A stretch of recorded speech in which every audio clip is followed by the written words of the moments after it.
Hello, Andrew. Hello, Jen. You know, it's funny. I say that on the telephone to people, and they're like, Jane. How's it going? Good. Yeah. Happy Monday as usual. Monday, 10 a.m. You know, this is funny. It's because it's the time after the weekend where, most agents are working on all their administrative stuff and putting together. They're trying to catch up from the busy weekend. And we've chosen this time to do the show. Well, we have my assistant, Kayla Souza, joining us. Hi, Kayla. Kayla was on a realtor training with me this morning. So if we have 4 more days of training this week. So getting people into, here she is. Hello. Hi. Getting people. Go ahead. Well, I know you're doing this other side hustle of training this is for realtors specifically, and as you mentioned earlier, it could also apply to mortgage brokers or other professionals. If someone wasn't yet registered, do you think it's too late? Should they still consider registering for your show? For your program? Sure. You know what? Let me put it in if people want to. So it's $100 for the week. Prorated. There's already 1 day left, so I'm just negotiating for you. Oh, she's good. Okay, sorry.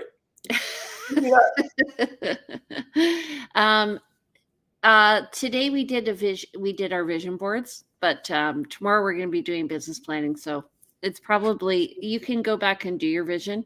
The business planning, I think, is key to implementing your vision.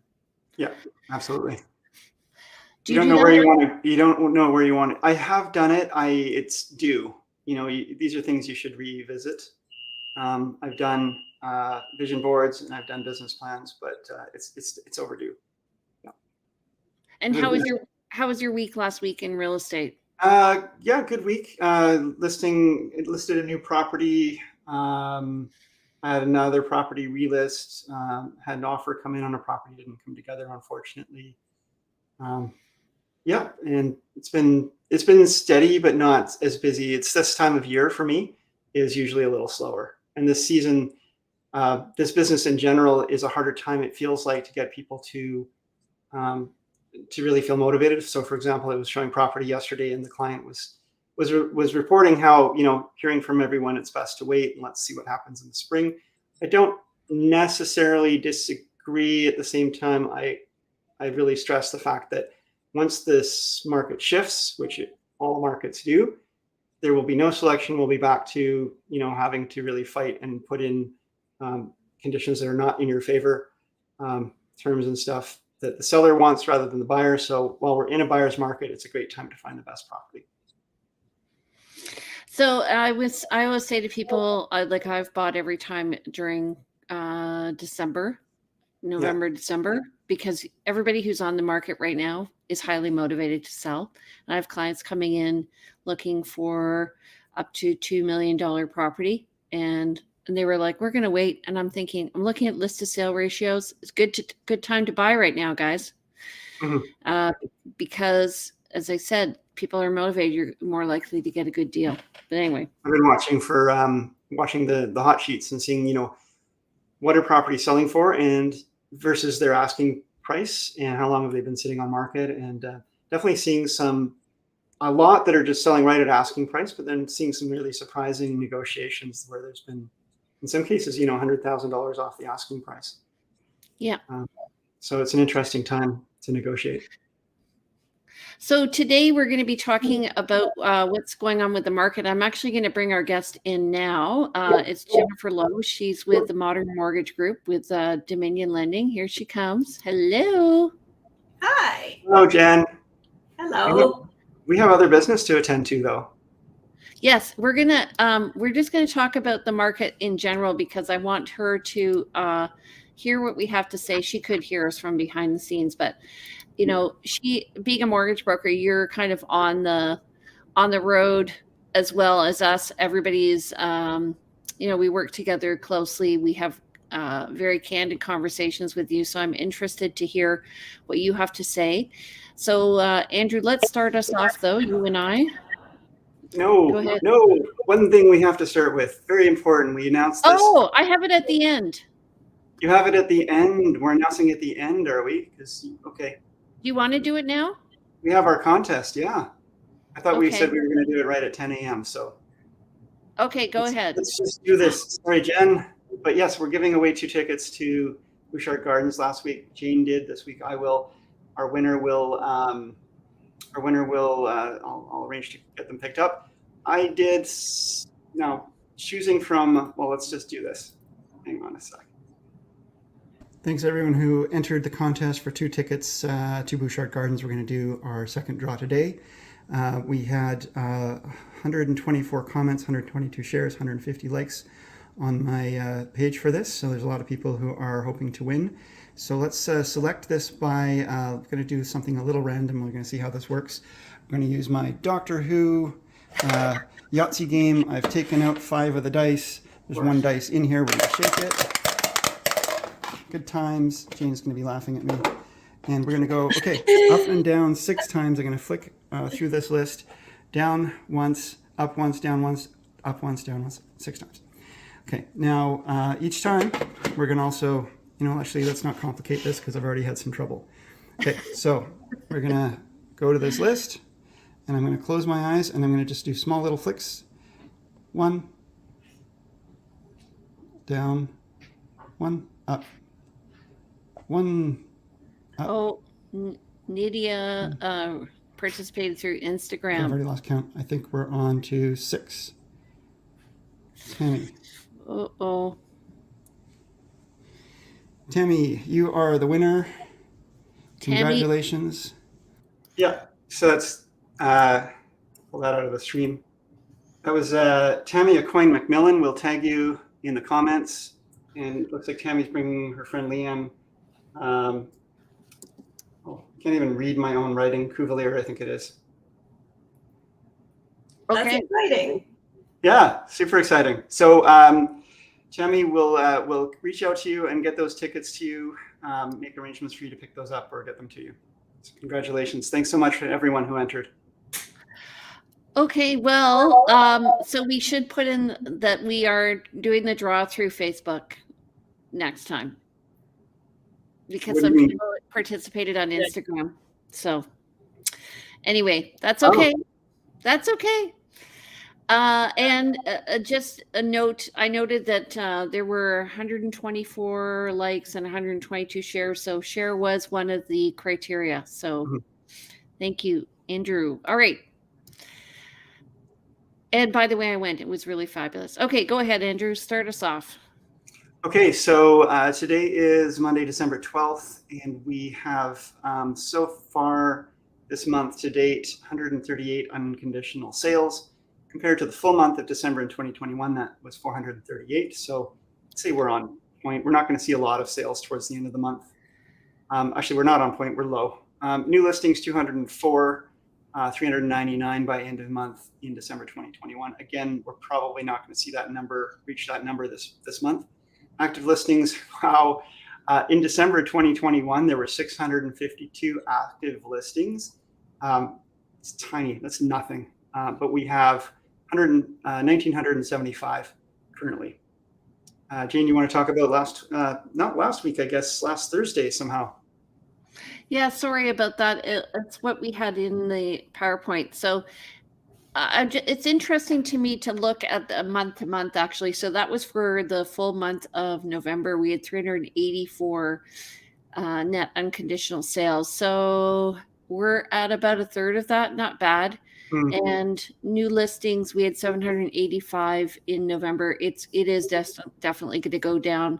Again, anybody who's listing right now is motivated and likely you could get a closing before Christmas. You have 12 days. And then active listings, 2,111 in November, and then we're down to 1975. There are some people who are doing exclusive listings, so that's where they're not showing up on MLS.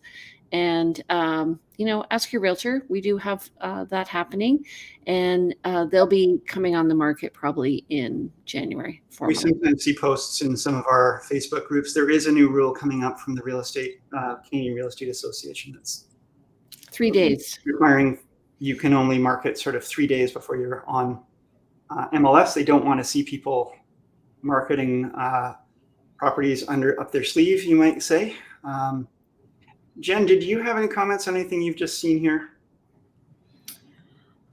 The amount of active listings versus like year over year, like I look back to what my December 2021, how busy it was for a December versus what it is now. I mean, the market has really, really slowed. Yeah. And ironically, so many less listings actually on the market, but more selling. Yeah. And Jen, you alluded to those off-market listings. We just had, I had a client, there was a property came up for sale. My client reached out pretty quickly to say, can we go see this property?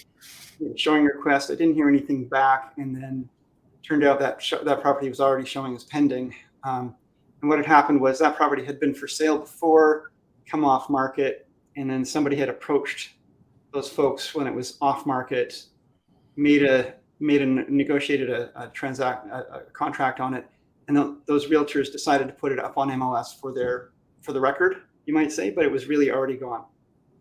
And that happens every once in a while. It's a little frustrating as buyers look at these things as if they were actually available, but it was not available from the moment it hit before it hit the MLS. So technically, if you're selling and it's due to MLS, so they would have seen the listing on MLS previously, then you can report it, but you're not supposed to. It's a gray area. Yeah. Okay, month to date. So 148 new listings over the past week. That's 39 new listings over the past week. That's compared to 148 last month. So that's the last 7 calendar days. Pending is 22 compared to 100 last week. And price decreases are at 18 compared to 85 last week. So just overall, we're seeing the market just settling down. I got teased last week because I said, I sold my last listing of the year. And everyone's like, there's 3 weeks left. But my goal in December is always half that what it is in the other months. So Right. It's interesting looking at these graphs, and the right-hand graph where there were 39 new listings, that green line is so large. And then you look at the left side with the new listings, 148 is this tiny little bar. So the scale on these is always, I guess, a little interesting as well. Yeah. Jane, what And you you're said, seeing- sorry, Jane. No, you go ahead. What you said there, I totally agree with. Finding a lawyer that's open between Christmas and New Year's is really challenging. So for my clients too, if we're looking at dates, we're looking either at no later than December 23rd, or then we're looking after January 3rd. Yeah. And I do have people who say they buy at the end of November and they say, well, they want to move in before Christmas. And then when it actually comes to the reality, they're like, I'm so glad I waited because there's so much else going on. Yeah. And it's hard to find anybody to pay attention to what your needs are. So movers, all those different, suppliers and contractors you're going to need that are involved in a move, including, as Jen alluded to, the lawyers. And people's eyes just are not the same on the prize, but definitely between Christmas and New Year's, not a good time to try to put things together. And also just weather, you never know what's going to happen. That's kind of the most, it's dark and it could be wet and you could have a snowstorm or an ice storm or something, and just better to wait. Yeah. Okay, so let's get to the nitty gritty. So we had another interest rate, 7 of 8 announcements over the past calendar year have been interest rate hikes. How many people do you think got variable rates that are being affected by this? And why did I not log in for closed, Jen? Well, we're hindsight's 2020, right? I mean, if we had a crystal ball, we all would have locked in. But then once rates start coming down, we'll all wish that we didn't lock in. Yeah. It is a cycle. Yeah. Myself, I mean, rates have gone up 4% since March. Wow. Unheard of. It's never happened before in the history that, is available for interest rates. Our federal government, the inflation is the biggest problem, and they're jacking rates up to try and curb that. Right. So the reasonings they have are here. Inflation around the world remains high. So that's just the general cost of living has gone up. But they are finding that the global economic growth is slowing, although they're saying it's more resilient than previously thought, and that the U.S. economy is weakening, but they're finding that consumption is continuing and employment is overheated. And I didn't understand that, but when I look at what's happening in Canada, what they're saying is that we have a very low unemployment rate right now. Yeah. And one of the things somebody said to me was, once the supply chain, the bottleneck eases, that things start flowing again, then that's another thing that may start the economy up again, right? Because I think we consumed 2 years worth of goods in the first year of COVID. That's an interesting statistic. Yeah. I think people are really consuming a lot. And I think they consume different things when, they're in a situation where they're, for example, staying in place at home due to COVID or what have you. But there was a lot of change in real estate, and there's just so much active change, and yet so much forced, people just forced to stay at home. We changed the way we purchase even. I think a lot of people started buying online, and that put a lot more pressure on that online system as well, and also just opened up people to a lot more availability for purchase than maybe they've been aware of before. And saving money. Yeah. I mean, there's such a direct connection with inflation and the unemployment. So unemployment's going down. So people are still spending money. People are still working and they're spending money. So inflation is our biggest problem. One of the things Benjamin Tall said was one of the reasons why employment has changed so much is because people were let go of low skill jobs, and then during COVID they were upping their skill, or they were, kind of told you're going to be unemployed and for the foreseeable future. So they went and retrained themselves. So places like the airline industry and like baggage handlers and taxi drivers and servers and all that stuff, when they went back and said, okay, the job's open again, they're like, we're gone. Mm-hmm. It's tough. Anyway, so looking ahead, the Governing Council of Canada, the Bank of Canada, said they will be considering whether a policy rate interest needs to rise further to bring supply and demand back into balance and return inflation to the target rate. It's 2%, I believe. Yeah. Mm-hmm. So I'm just wondering, what do you hear in the banking industry? That there's given that the Bank of Canada increased the rate by 0.5%, that hopefully there's going to be a bit of a stall now for interest rate hikes. Going into 2024, rates are expected to come down. What the biggest thing as well is the Canadian yield curve is inverted, which the turning that into plain English is that we have a recession coming. Yeah. Yeah. And if a recession is coming, rates are going to come down. That being said, it sounds like Bank of Canada has really been, they're not afraid to bring us into recession. They'd rather have recession than inflation. So that's why they've been so aggressive with this. They're willing to err on the side of recession as opposed to continued inflation. And so until they actually, I guess, see that and have, clearly we're in a recession, I guess at that point is when they'll start to change their policies around percentage rates. But until then, they've been trying to shock the system into slowing down. Yes. Well, and actually, yeah, I mean, the cost of fighting inflation is a recession at the end of the day. Yeah.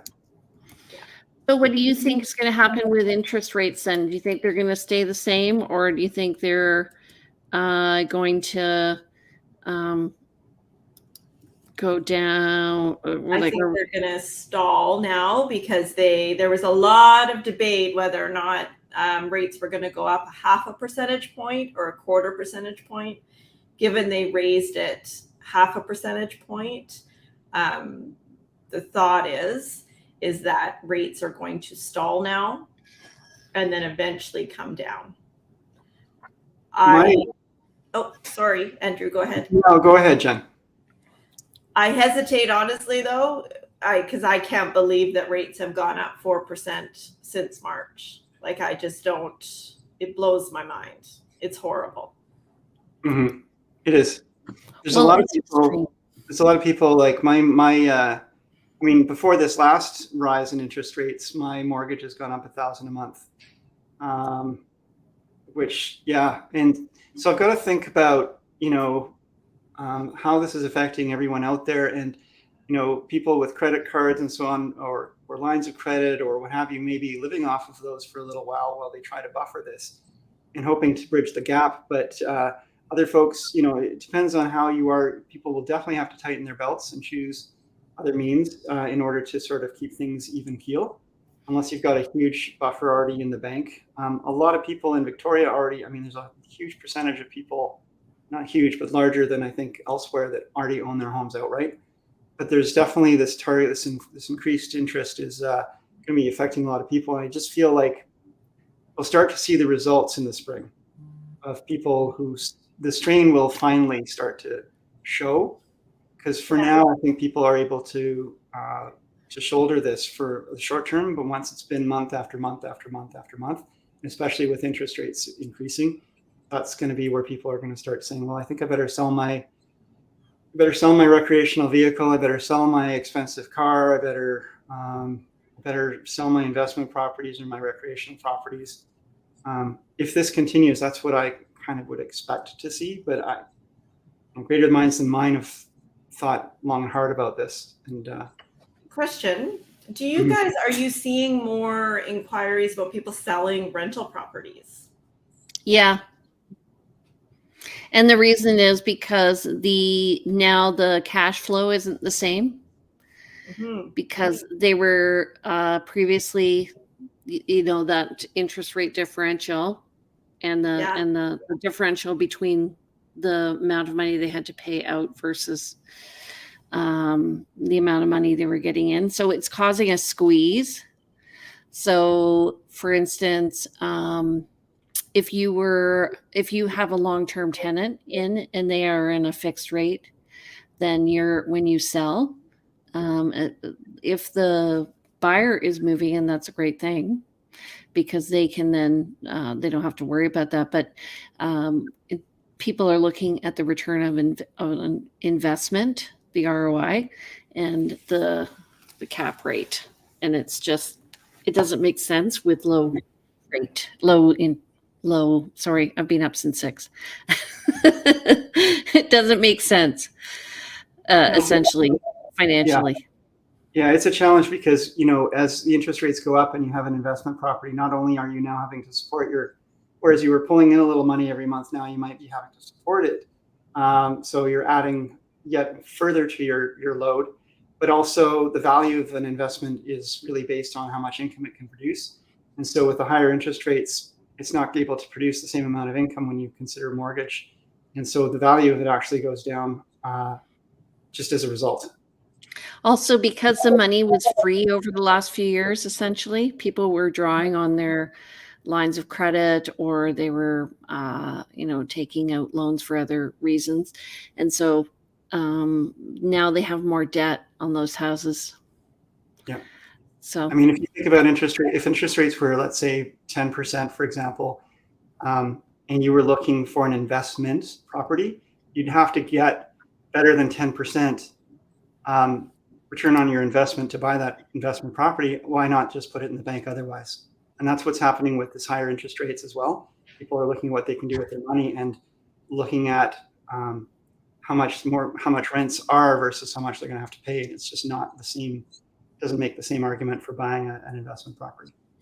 so also, so I'm part of a forum. We were talking about real estate across Canada, and this guy was saying, he's a newer realtor, and he's asking, what should I advise my clients? Should I tell them to wait to buy, or should they buy now?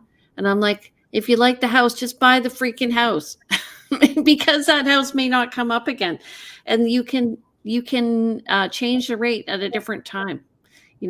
Maybe in a year or two, if you get a variable rate right now, at least that is my recommendation, actually, is to still go variable. Because going like with a short-term rate, the short-term rates are higher than the 5-year fixed rates. And with the outlook that rates will eventually be coming down, let's say end of 2023 into 2024, short-term pain with the variable, but then you're going to get the benefit once rates start coming down. So that's interesting to me, because that says to me that the bank is betting that the rate is going to go down. They know what's happening. We don't. They do. Yeah. And that tells me that, yes, rates are coming down. What would you anticipate? I mean, obviously, you see, we've already said we don't have a crystal ball, folks, and we can't really, and don't rely on this other than this is just information that we're bandying about. But when you say they're looking at like they might come down in 2024, are we talking about back to levels we've previously seen, or what are we talking about? Thank you. Yeah, they're definitely saying we will never see the 1.45% rates that we had. There was rates down to 0.99. It was unreal, right? For a little while there. It was amazing. But we're not going to ever see that again in a long time. Never say never. But I've been a broker now for over 10 years, and what was always in my mind considered a great fixed rate was under 3%. Right. 2.99 was always like, wow, like that's a great rate. When the variable was at 0.5% or whatever, what was the fixed rate at that point? I think it was, I think it might have been like 2.24, like right around that point. Yeah. Because there was a big enough spread that, of course, you want to go variable. Yeah. Yeah. Oh, well. It goes back to that inverted yield curve, right? We've got a situation now that with where fixed and variable rates are, apparently we haven't seen such a steep yield curve since the 1990s. So Kayla was a smarty pants. She locked in at 2.19 with cashback mortgage in 2021. Interested to know what the rate will be. Well, that's the other thing. So a lot of people are wondering about that. What will the interest rate be when they go to refinance? And so, during a mentoring session the other day, I was saying we always get our clients to requalify if they want to sell and buy again, because if you just renew your mortgage, it will go up, but you don't necessarily have to requalify. If you sell your home and buy, you do have to requalify. So you really want to make sure you do that before you sell your home. And part of the initial conversation too, when we're looking at all the different scenarios, we're looking at, the possibility of porting your mortgage. What would the penalty be? I'm always asking clients to find out what your penalty would be. Kayla there mentioned a cashback. So depending on what the lender is or who the lender is, sometimes you're required to pay that full cashback even if your completion date is 1 day before your maturity date. So those are really important things and questions to ask your current lender too. So, go ahead, Andrew. Oh, I was going to say, so you said, one thing for people to note, I think what you were referring to when you said you don't have to requalify when you renew, you don't have to requalify, but if you want to find a different lender, you may, for the same home, you still would have to requalify. So it's just renewing with that same lender, which means you may not get the same rates or benefits because you're going to have to take what they're offering. But at the same time, you get the benefit of, if interest rates are crazy, you may not have to requalify. And I just want to say, I get asked a lot of questions right now about foreclosures, and foreclosures take a long time, folks, because first of all, the person has to become delinquent in their payments. Then the bank will follow up, and then they'll be like, come on, let's do this. Come on. And the bank doesn't want to go into the foreclosure process. Then when they finally do, it takes months to get to the court. You have an order nisi, and then they find a realtor, and then they list the property, and then it is a waiting game while the market waits for that house price to drop. So, and then it also needs to go to court approval when there is an offer. And so it's quite a long arc between when you miss your first payment and move into the point where you're going to be foreclosed on. But if you're looking like you're going to be moving in that direction, you should definitely get some legal advice, accountant's advice. I remember meeting years ago with this really nice couple who were really struggling with making their payments and had already missed one or two, I think. And they were trying to pay what they could on their mortgage, but they just knew that they were never, ever going to be able to make it. And I said, you guys need to talk, get some professional advice, but it sounds like you should just stop paying your mortgage because you're going to be foreclosed on anyway. And you'll have some months yet before they're going to move you out. So get some advice, but if you continue to pay, it's money you're never going to see again anyway. And actually, you don't have to move out. You'll just become a tenant of your own property. Until the new owners take possession. Yeah, which is awful. It's it's a horrible situation. And definitely anyone who's contemplating that or thinking that they may have to contemplate that should, reach out to your lender and try to create a solution. And Jen, I'm sure you have some comment on this, because sometimes you can actually negotiate a different scenario so that you can stay in the home. If your mortgage is insured, so if you put less than 20% down and your mortgage is insured with CMHC, for example, they do have a payment relief program if you're in financial stress difficulty. Yeah. But that being said, if you do debt consolidation, I've had some clients do that recently. And so then you won't qualify to purchase for a long time. Like how many, is it like 3 years? 5 at least. 5. It's looked at very similar to going bankrupt. Yeah. Don't do it if you can't. And this is, all stuff we learn as we go along, and people regret it. So they see all their student loans, they do debt consolidation, then they'll never buy a house because it'll be a long time before they earn the money. They have to be clear on their plans, but you lose out on the opportunities that could come up within those 5 years if you do that debt consolidation, for sure. Okay. So thank you, Jen, for coming up. We really enjoyed having you. Thank you. Thanks for having me. No problem. So let me just get how do people get in touch with you? My number is 250-217-4925. Email is j.lowe@dominionlending.ca, or my website there at jenlowe.ca. Nice. Okay. Thanks again for coming on, Jen. It's always a pleasure and always helpful. Yeah, it's always fun. Okay. Andrew, how do people reach you? To reach me, you can call me at 250-360-6106.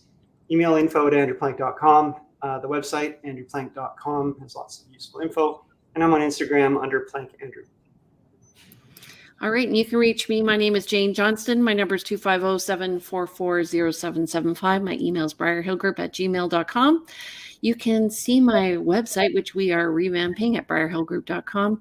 Or if you want to watch these and other videos on neighborhoods at vancouverislandtime.com, please visit those. And I'm on Instagram for lots of fun and interesting information at realtyteacher_remax_Victoria and Vancouver Island Luxury Living. And I just want to say, don't forget, we are on every Monday morning at 10 a.m. So please subscribe. And if you have questions or anything that you want answered, please send us a message to either Andrew or myself, and let's get that topic. Also, if you want to be a guest, let us know. Thanks. Yes, absolutely. Okay. Have a great week, everybody. Bye-bye. Bye now. Bye.